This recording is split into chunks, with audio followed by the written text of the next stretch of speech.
Tonight, a new task force launches in Washington designed to eradicate anti-Christian bias, what the group is looking for and how far it's prepared to go. Plus, trade talks with China. Trump signals changes may be coming soon as the clock ticks on a decision that could shake global markets. And it's now time, I think, to take, if not the final step, one of the final steps. Talks to end the war in Ukraine reach a breaking point, why the U.S. is now threatening to walk away, and what's at stake if the deal falls apart. Plus, Americans don't know what they're eating. Snack time could be changing, why RFK Jr. says it's time to ditch artificial dyes for good, inside his latest push to clean up America's diet. And very, very moving experience. Thousands pay their respects to Pope Francis in St. Peter's Basilica. All this and more tonight on Faith Nation.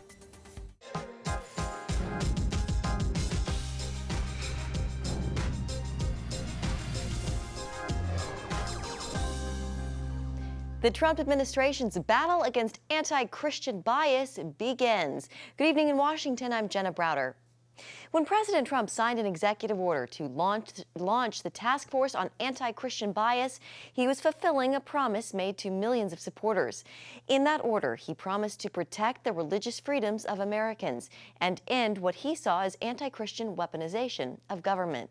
The president appointed Attorney General Pam Bondi to take the lead role. On Tuesday, she conducted a news conference with various cabinet members present to discuss eradicating anti-Christian bias. The CBN News senior White House correspondent Kelly Wright has our top story. Kelly?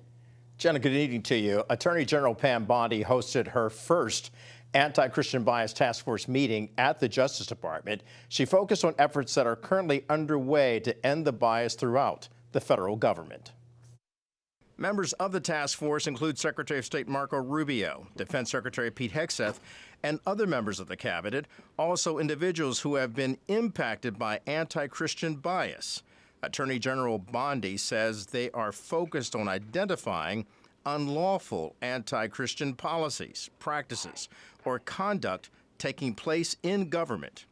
As President Trump has stated, the Biden administration engaged in an egregious pattern of targeting peaceful Christians while ignoring violent anti-Christian offenses. Some of the anti-Christian bias offenses include arrest of Christians peacefully protesting outside abortion clinics. Bondi says the FBI even spied on some Catholic churches. Also, she cited President Biden declaring last Easter as a day of transgender visibility. Deputy Attorney General Todd Blanche says all forms of bias against any religion must be stopped. Supporting the free expression of faith is not just a constitutional principle.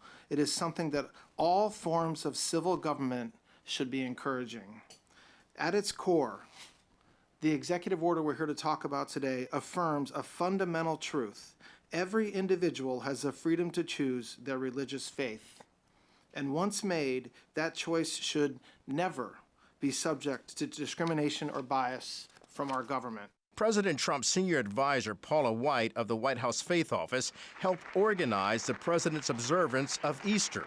During an Easter dinner at the White House, he mentioned the task force. We're standing up for a persecuted Christian and so many Christians that have been persecuted all over the world. So horrible what's happened. And defending religious liberty. We had nobody fighting for our Christians in other parts of the world that were being so incredibly destroyed, killed. And Jenna, getting back to the Attorney General Pam Bondi acknowledges the mission of the anti-task force and anti-Christian bias, daunting but necessary in order to protect the inalienable rights of every American to worship God free of any discrimination. Jenna? All right, Kelly, thank you. Meanwhile, the White House is considering plans to slash tariffs on Chinese imports to help ease tensions with Beijing. Treasury Secretary Scott Bessent called the current trade standoff unsustainable and says he expects a de-escalation. President Trump says the U.S. is negotiating with Beijing.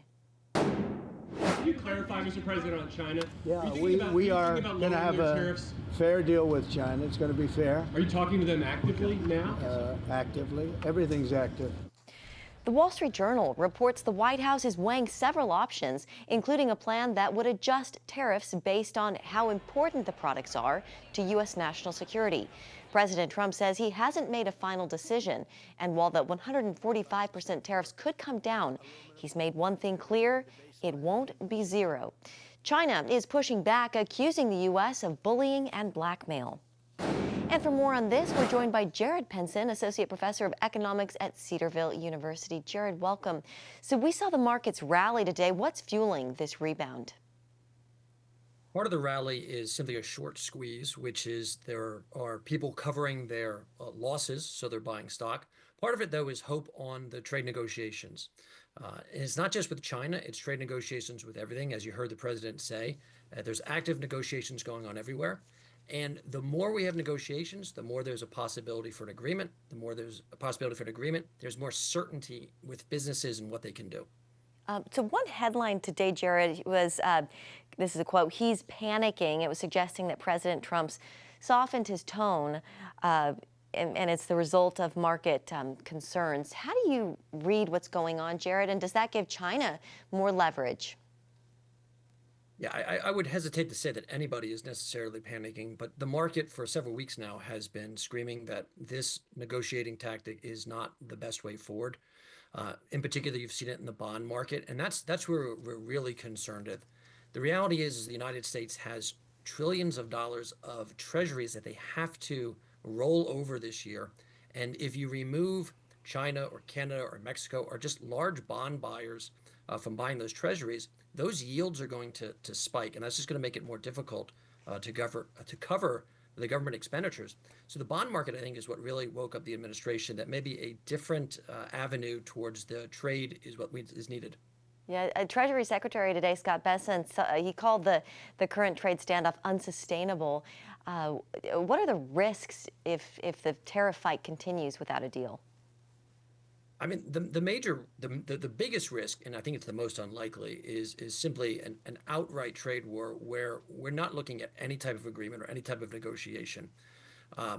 Probably what's making the administration worried, though, is that China, at least at this point publicly, and they have reason not to publicly announce anything, doesn't seem to be wanting to make any sort of agreement. They hold some leverage. The United States holds other leverage. These are the two largest economies in the world. It would be better, not just for the two countries, but for the world in general, if we could come to some sort of trade agreement. And this has been several administrations now that we haven't been able to do this. You can go all the way back to when China first entered into the WTO, the World Trade Organization, and received most favored nation status with the United States. Multiple administrations have attempted to negotiate some better trade agreement with China. What did you make of China basically calling the United States a bully and a blackmailer? I mean, in some ways, it's the pot calling the kettle black there. China is known throughout the world as violating different trade agreements. They rampantly steal technology from companies, both officially in the sense of forced transfer agreements. They do that through corporate espionage, which is what the CCP is clearly in favor of. So I tell my own students this: there's trade agreements are meant to bring down tensions. And in order to do that, both sides have to give a little bit. But a lot of that is being played, for China's perspective, for their home audience. So they're trying to convince their own people that they have control over the situation. So I'm not surprised by their rhetoric. All right, Jared Penson with Cedarville University. Great to have you on this evening. Thank you, Jared. Thanks for having me. And before we go to break, some big news on Capitol Hill. Longtime Senator Dick Durbin is stepping down. The second-ranking Senate Democrat announced he won't seek re-election in 2026, ending a decades-long career that started in 1996. Durbin, now 80, says it's time to pass the torch. His retirement sets off a likely crowded primary in Illinois and a leadership scramble in the Senate. He's the fourth Senate Democrat to announce a retirement ahead of next year's elections. And when we come back, Ukraine-Russia boiling point, why the window for an American-backed ceasefire may be closing.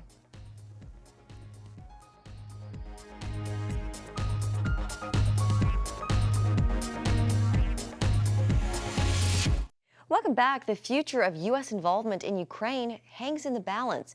President Trump lashing out at Ukrainian President Volodymyr Zelensky after Zelensky rejected the idea of giving up territory to Russia as part of a potential peace deal. Tuesday, Zelensky said Ukraine would not recognize Russia's occupation of Crimea, saying, quote, "There is nothing to talk about," and that Crimea is Ukrainian territory. Trump called the move a mistake, saying Crimea was lost years ago and that Zelensky is prolonging a killing field. And now a stark warning from Vice President J.D. Vance. He says the U.S. could walk away from negotiations if Ukraine and Russia can't agree. We've issued a very explicit proposal to both the Russians and the Ukrainians, and it's time for them to either say yes or for the United States to walk away from this process. Vance says both sides would have to give up land in a peace deal.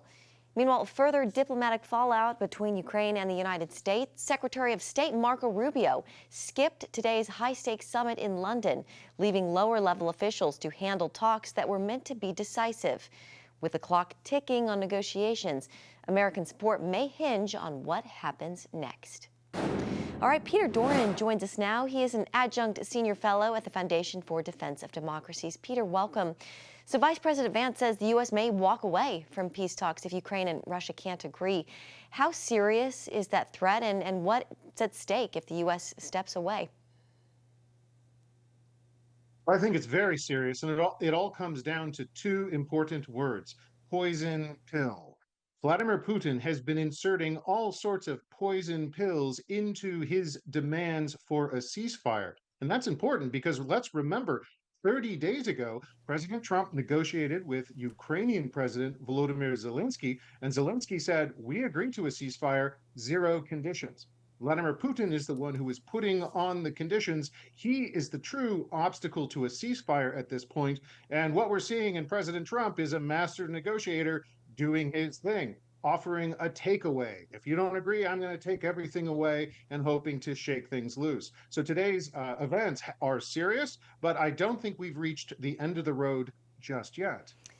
Crimea is a huge point of discussion in these talks. How significant would that shift be if the U.S. decides to officially recognize Russia's control over Crimea? And what message does it send to allies and also adversaries? Well, it would be very significant because President Trump would be breaking American law.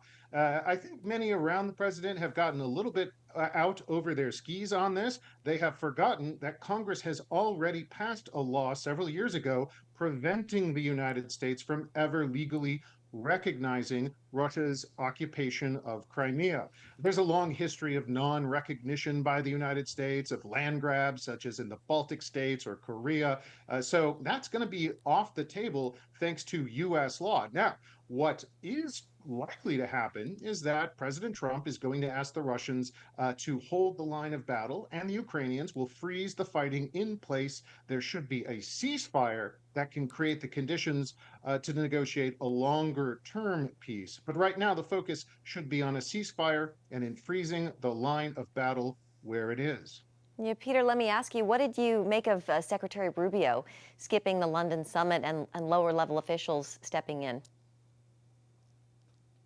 Well, that was significant because today was supposed to be a day of announcements. The U.S. side was looking forward to having the Ukrainians agree to essentially Vladimir Putin's peace terms. And what the Ukrainians said is, hey, look, we can't do that. Included in Putin's demand is that we can never join NATO. It's in our constitution, the Ukrainians said, that we must join NATO. So again, poison pills. Vladimir Putin has shown he doesn't really want peace at this point, and that's where President Trump should take the hint, take off the velvet gloves, and make good on his earlier threats to impose economic costs on Putin so long as he refuses to take these peace negotiations seriously and to act in good faith. Yeah, so Russia's deadly Palm Sunday strike killed dozens of Ukrainian Christians. Peter, you've written that the U.S. has to respond with strength, not soft diplomacy. What kind of pressure do you believe the Trump administration should be applying right now? And is it enough? You mentioned, maybe economic pressure. Well, that's right. It's important to recall here that President Trump has a lot in his toolkit when it comes to negotiations. The United States can still apply very significant maximum sanctions on Russia and more importantly, on the nefarious actors who are helping Putin evade our sanctions. That's going to be the key. Apply more economic pressure. Okay. Trump can do that. Okay. Peter Duran with the Foundation for Defense of Democracies. Peter, thank you. And next on Faith Nation, grocery shakeup, the food ingredient makeover that has health advocates celebrating.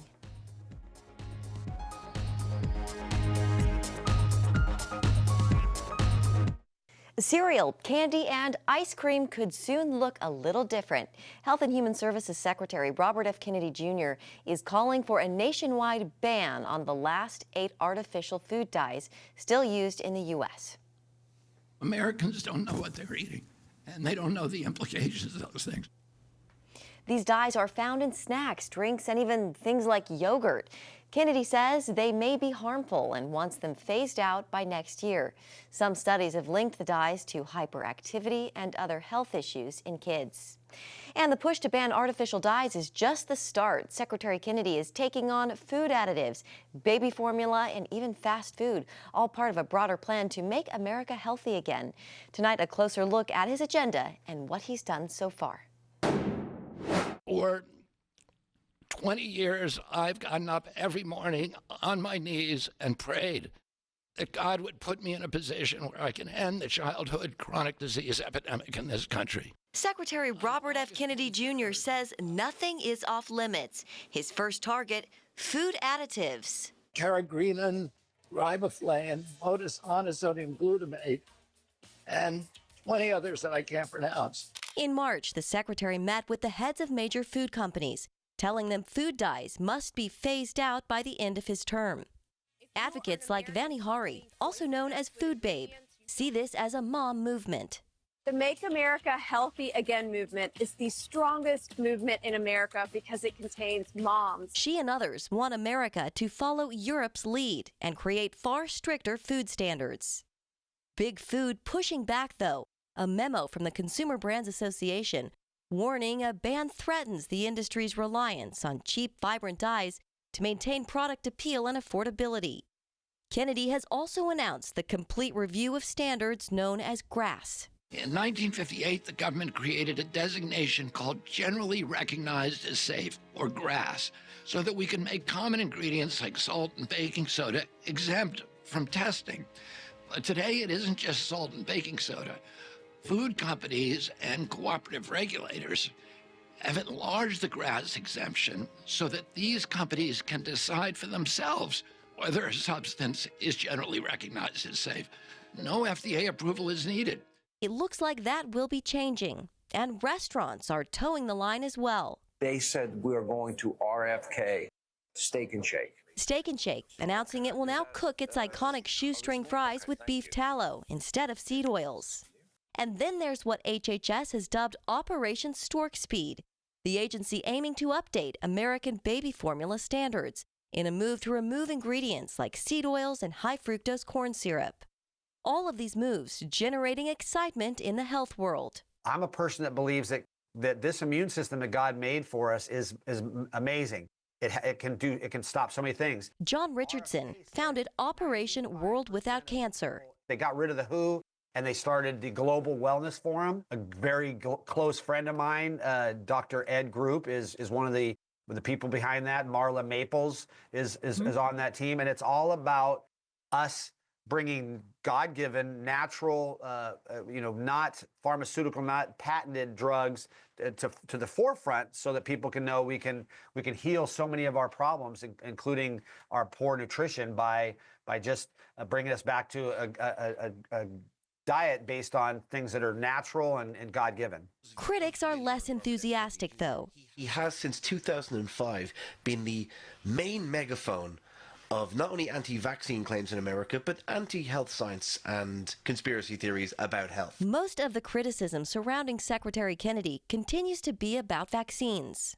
His worldview is driven by an engine of conspiratorial ideation, where he must be right. Therefore, all scientists and doctors who express concern with the nonsense he comes out with are part of the conspiracy. Kennedy maintains he's not anti-vaccine and recently praised the MMR vaccine in light of several measles outbreaks. So where does the movement go from here? There is nothing else that's more urgent. Katie Talento, an epidemiologist by training, served as a health advisor in the first Trump administration. She says one of Secretary Kennedy's biggest tasks will be to get his HHS employees, many of them career civil servants, on board with his vision. I think they can be inspired by Secretary Kennedy's agenda. And as long as he sticks to the science and really respects some of their institutional knowledge about how to get these things done and what authorities that they have, I think he'll be able to. In terms of what she thinks we'll see next, an update to dietary guidelines. She also wants Secretary Kennedy to address the childhood vaccine schedule and focus on how various agencies got so much wrong during the COVID pandemic. And they really are moving at breakneck speed. Every week, something new. We should mention Secretary Kennedy has also taken on the issue of biological sex. In a guidance, he declared there to be only two biological sexes, male and female. In that same guidance, he added that human life begins at conception. Okay, after the break, remembering Pope Francis, how Catholics around the globe are reflecting on his life and legacy. People from around the world are arriving in Vatican City to pay their respects to the late Pope Francis, who died Monday from complications of a stroke. A public viewing is taking place at St. Peter's Basilica from now until Friday. Catholics and admirers of the pontiff filling St. Peter's Square, hoping for a chance to honor the leader, fondly known as the People's Pope. Thank you. Thank you for being a great shepherd. It's been an absolute honor to know you, to meet you, and to serve under your leadership. And thank you for guiding the church in this trying time. Thank you for being a peace builder. Thank you for being a face of Christ in the world. And Pope Francis's funeral is on Saturday. Several world leaders are expected to attend, including President Trump and Ukrainian President Volodymyr Zelensky. Francis was an outspoken critic of the war in Ukraine, calling for peace and an end to the conflict. And we'll leave it there this evening. Thank you so much for joining us. Have a great night. We'll see you tomorrow.